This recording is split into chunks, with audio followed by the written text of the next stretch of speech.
Good morning, everybody. Thank you for being here. I appreciate the attention to this matter. I know folks have wanted to talk to Todd and Savannah, so they're here to do that. I'm going to let them introduce themselves and tell a few words. We'll take questions after. How are you guys? Good. We woke up today and they were still at home. So it's honestly felt like such a dream to have them at home. And I'm just so grateful, obviously, to President Trump, the administration, Alice Johnson, just everyone within the pardons office. Alice obviously came on my podcast a year and a half ago, I think, before she ever even got the role. And what I respect about her is she's not in the art of giving favors. Neither is President Trump. And when she got the role, she looked into our case. They saw the injustices. The media loves to run with this $30 million scheme without doing the research to look into the documents. And there was no $30 million scheme. But I just appreciate the administration looking into it and seeing the faults within our case, the corruption, and just the weaponization of the DOJ. So we are just so excited and moving forward. Obviously, getting them home the past 2.5 years, I have fought. Like, that was my number one priority, was getting my parents home.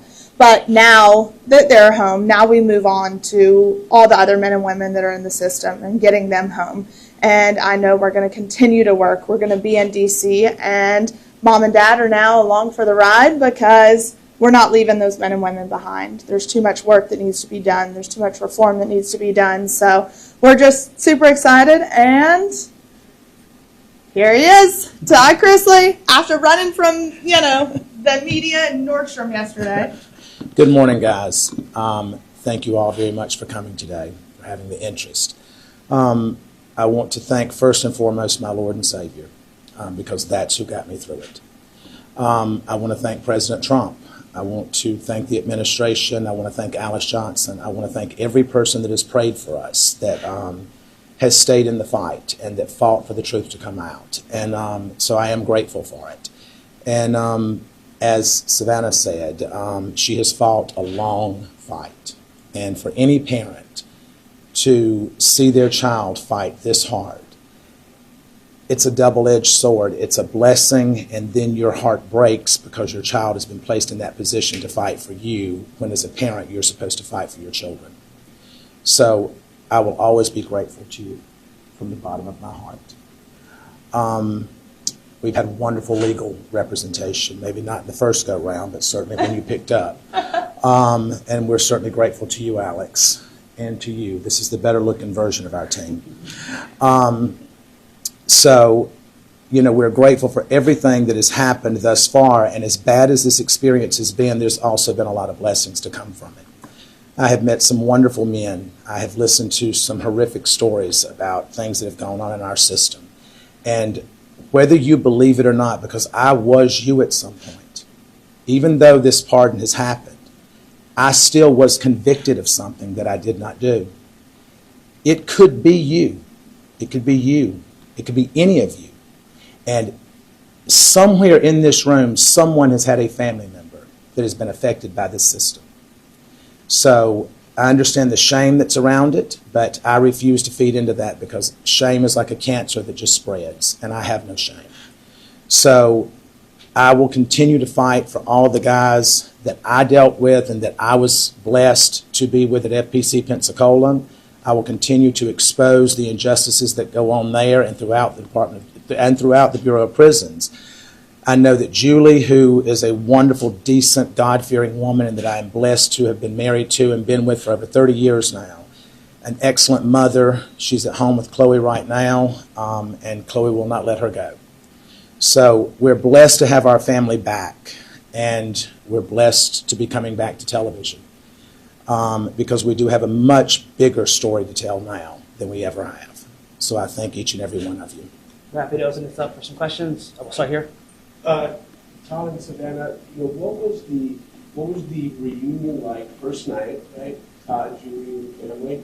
And the second part of that is, Todd, the fans have been really talking about your physical transformation. Yeah, I call it the VOP glow.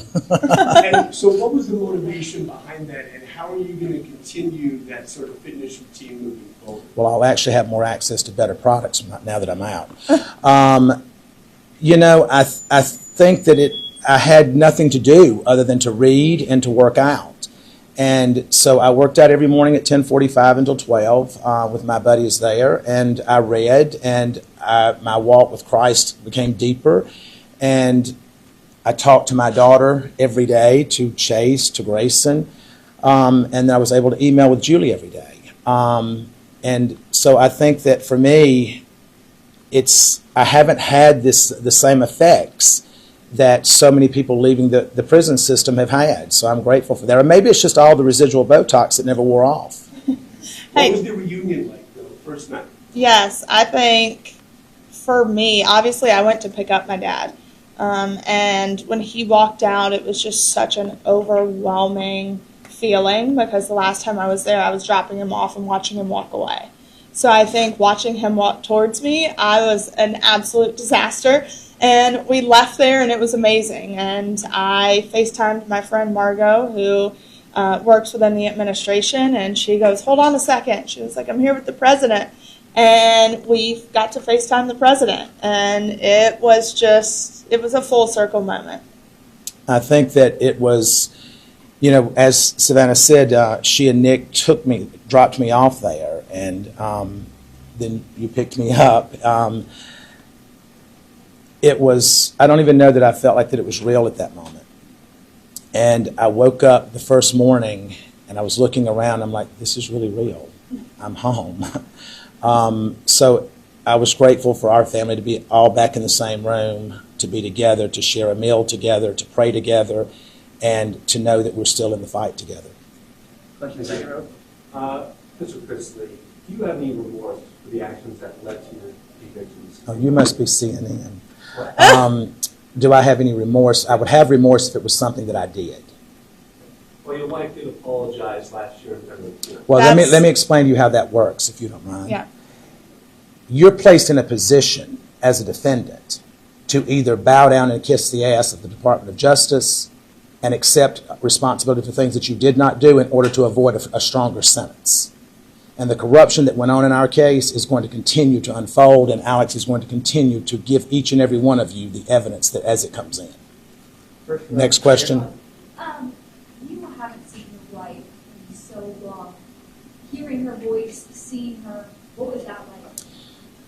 It was overwhelming. It was overwhelming. Julie and I have been together for over 30 years, and she is my best friend. We have raised our children together, a grandchild that is now my legal daughter, and we've had all the ups and downs. We've gone through breast cancer together. We've gone through multiple medical procedures with her, and it was great to be home. No matter where that is, as long as she's there, it's home. Got a question up here? Hey guys, welcome home, Todd. Thank you so much. Welcome. I know this has been a big journey for you and for Savannah. What is one thing that happened behind the scenes that maybe you want the public to know to understand? You want to go first? I think, obviously the biggest misconception right now is that I either paid for a pardon or slept for a pardon. That's something I would have that's the biggest misconception right now. And if people knew the countless hours and the money and the time that I spent going to D.C., literally with not a meeting scheduled, and I just got on a plane and went and said, I'm going to be in the right room at the right time and meet the right people.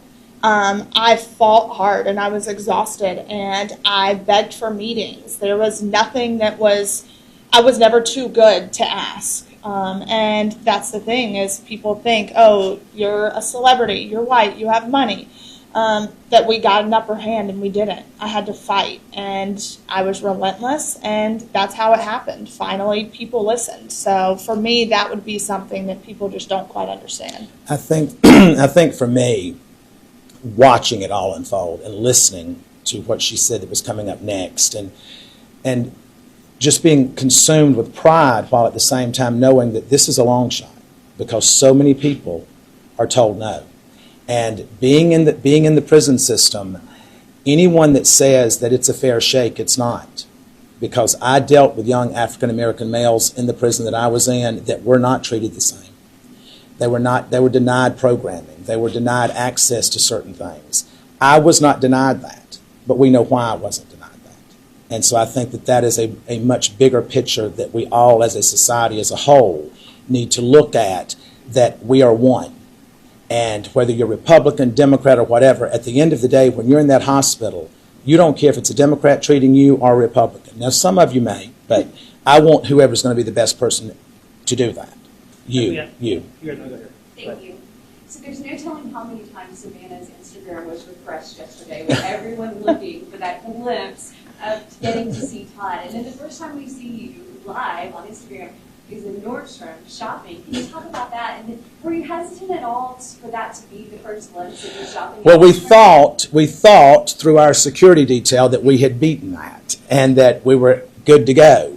And what we did not realize is that there was multiple outlets that were following us, but we had interference with the security team. And I don't know why it's that exciting to go watch me buy underwear. I mean, it's just not. But we went in to grab a few things because of I have an event to go to tomorrow. And then we looked up and the people in Nordstrom's coming and said, "You need to understand that the press is here, the press is here." And so I'm like, they're just wanting this one first picture. And so I said, go live with it. I says, and that stops them. And so that's what we did. We're going to go to the front. It did. We're Hey. going to go down to the front and then the back left. What do you have to say to the people who say you will only pardon because of your status? I understand it. I understand it. That's not something that you can look at and say, well, that had nothing to do with it. I don't know if it did or if it didn't, because I wasn't involved in the process. But what I can tell you is that I believe in our President of the United States, and I believe in his commitment. When he created the First Step Act, that was to help incarcerated individuals. It was not adhered to by the Department of Justice. And the entire time during the Biden administration, it was not adhered to. So to hear him say that it is now going to be adhered to and Pam Bondi is going to make sure of that, literally since Pam Bondi has stepped in, now the Bureau of Prisons have been given a directive through a new director who I have such a huge amount of faith in, William Marshall, that he is going to make sure that the First Step Act is implemented, and these men and women are going to get the credit that they're supposed to be getting. They're going to get the training and the education that they're promised, and they're going to be given a right to go back to their families in a speedier way. So I do understand that, and if that's the case, I don't know how to address the fact that if it is the case, but I'm grateful to God for whatever reason it was that we were able to obtain it. Far end first. Hi. We know you've called the Nashville area home for a few years, having a home in Brentwood, Bowling. What's your plans for potentially keeping life here in Nashville and future? We do have future plans. Nashville will always hold a very special place in our heart. But we have other plans. Are you planning to stay here? We will probably always have a presence here. I don't know that we'll be here full time. Back row. Good. No, you. So after people have been incarcerated, a lot of times they say that isolation and that feeling almost of not being able to associate with family and friends is almost for them feeling like part of a death. And then having them come back is almost like a second chance. Now that you have all this new understanding, experiences, really having that conversation with people in very different ways of life, how do you plan to use your platform and to share different messages if you do, now that you're continuing to have this TV show? This will always hold this. You can't go through what we've been through and walk away from it.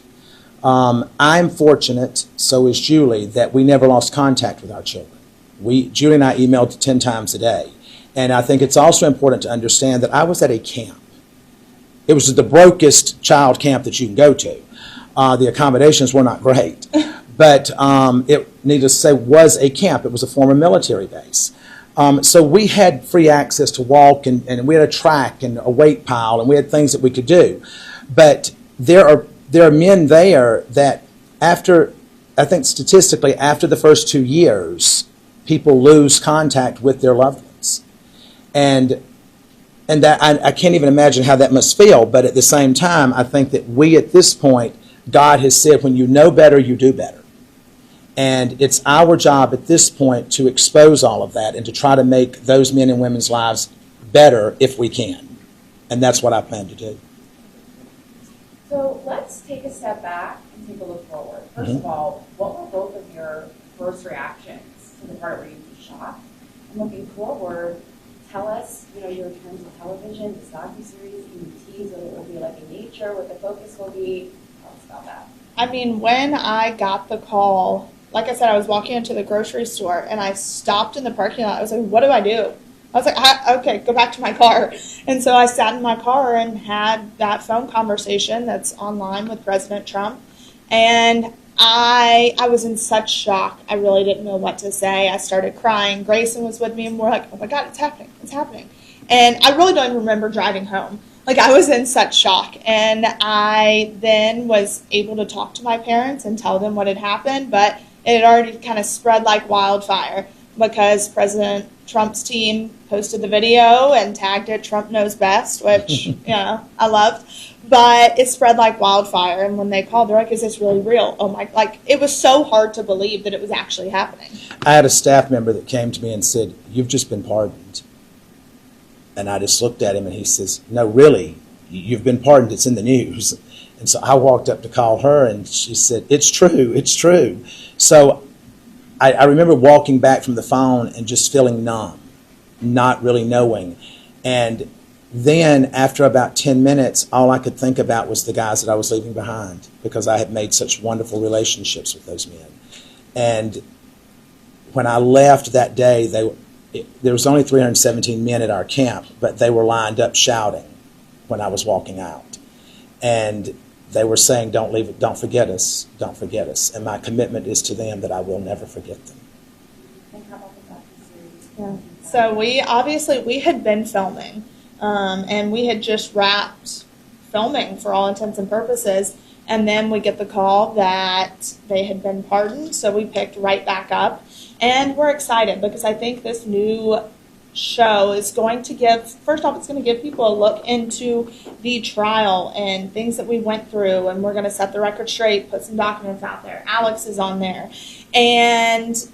But it comes full circle because we go back and then we get to the point where mom and dad are pardoned, and now we move forward with our lives. And I know for me personally, now I get to be a normal 27-year-old, almost 28. And so my goal, it's like we were talking last night, it's like I'm traveling to 30 countries by the time I turn 30. But going to D.C. is going to be, I will be there a lot more because now I hope to work with the Federal Bureau of Prisons and Billy Marshall and help them expose the corruption because he has vowed to hold people accountable if there has been abuse and corruption to occur. So I am extremely excited for that, to work with some organizations, put bills in front of Congress, especially for women who are incarcerated. So that's kind of our goal. And then obviously they've already got all the offers rolling in, so it's going to make life so much easier. You'll see him on quite a few different shows, I have a feeling. So one more question, and then I think we're... Can Todd confirm that you will be a part now of the second portion of the series? We are. Yeah. We started filming literally the night that we got home. As soon as we got home. So I think with this new series, you will see the first time he and mom see each other for the first time. Last question. Let her have this question. So I understand you're saying you were wrongfully convicted and that information will come out. But my question is, so, it was under the first Trump administration when the investigation happened and the charges, so how can it be political? Well, if you will look at the individuals that prosecuted this case and that lied to the courts, and these prosecutors are no longer with the U.S. Attorney's Office. Tommy Krepp left and is now at the FDIC. Annalise Peters, she is now with Meta. You don't go to Meta and give up a career as a prosecutor. That's not what you do. You don't go to the graveyard of the FDIC when you're trying to build a career as a defense attorney. So I also think it's very important to note that it took 7 years to issue a formal indictment. Exactly. So the investigation was going on for almost a decade. And when you look at it, our judge was the youngest African-American female appointed by Obama. So she allowed so many things to come into trial with the Fourth Amendment violations, and magistrate judge ruled that all the evidence must be thrown out because it was obtained illegally. So we don't know if stuff was planted. Mark Braddock was involved. he got full immunity from the government. So the whole trial was just messy and tainted. And when the magistrate judge ruled the evidence was not allowed in, the Obama-appointed judge said, nope, I don't care. We're allowing it all in. And with an email that said, we need to catch a big fish. And the response was, well, Todd Chrisley is the biggest fish in Atlanta right now. And I think it's also important to note that the Office of Inspector General ruled in our favor in their documents, that in their investigation, that stated, we agree that the Chrisleys were unfairly targeted. We substantiate Due to their celebrity status. Yes, we substantiate the Chrisley's claims that they were unfairly targeted. So at the end of the day, I will sit and say, as his daughter, I believe in law and order. If I believe that my parents did exactly what they were accused of doing, then yes, you have a consequence. You have for a that. consequence for it. Do I think the consequence should have been 12 years? No, I do not. That's not even a fair sentence if it was true. But I know in my heart of hearts it was not true. I caught these prosecutors in so much misconduct, speaking to the judge, having ex parte communications. And This is in writing. This it is in hearsay. writing. Alex exposed the emails. So I think at the end of the day, if you want a conviction, then have a clean conviction. And to go back to your question about it being a Trump administration, it was a Biden administration that the OIG issued the report under that said that we were targeted. Mm-hmm. Thank All you. right, guys. That's it. Thank you all very much. Thank Awesome. you. Thank Y'all have you. a wonderful day. God bless. Thank you.